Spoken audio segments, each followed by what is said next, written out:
ఈరోజు మన భారతదేశంలోనే ఇప్పటి వరకు ఎప్పుడూ చూడని లాంటిది ఒక ఫ్లైట్ క్రాష్ అవ్వడం, దానివల్ల ఈరోజు మన భారతదేశం మొత్తం మధ్యాహ్నం నుంచి ఒక దిగ్భ్రాంతి సిచ్యువేషన్లో ఉంది. సో దాని గురించి ముందుగా ఒక నిమిషం మౌనం పాటించి తర్వాత కార్యక్రమంలోకి వెళ్దాం.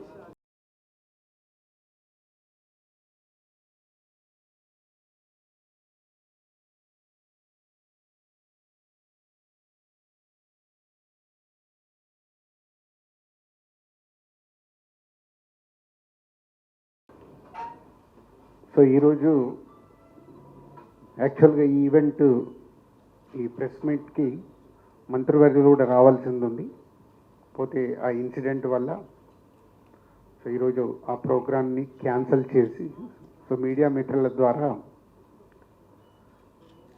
సో 14th రోజు జరగబోతున్న ఈ Telangana Gaddar film awards 14 years తర్వాత ఈ రాష్ట్రం ప్రభుత్వం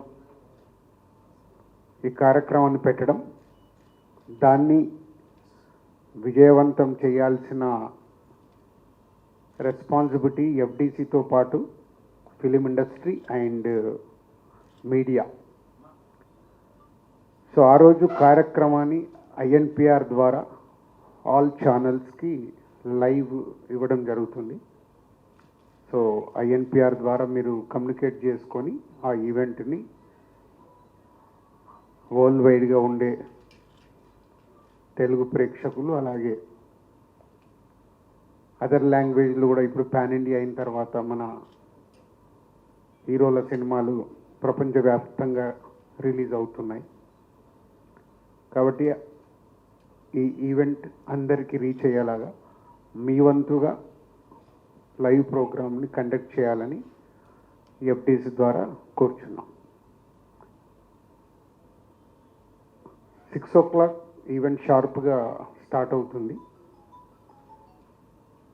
2014 నుంచి 2023 వరకు every year three best films, ప్రతి బెస్ట్ ఫిలింకి hero, heroine, producer and director 4 awards ఇవ్వడం అనేది ఇప్పుడు ఈ తెలంగాణ గదర్ ఫిలిం అవార్డ్స్ నుంచి ఇంట్రడ్యూస్ చేస్తున్నాం.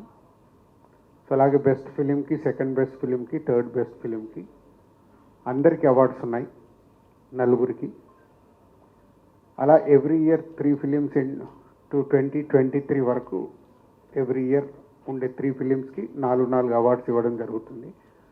సో ఇది చాలామందికి కమ్యూనికేట్ కాలేదని అన్నారు.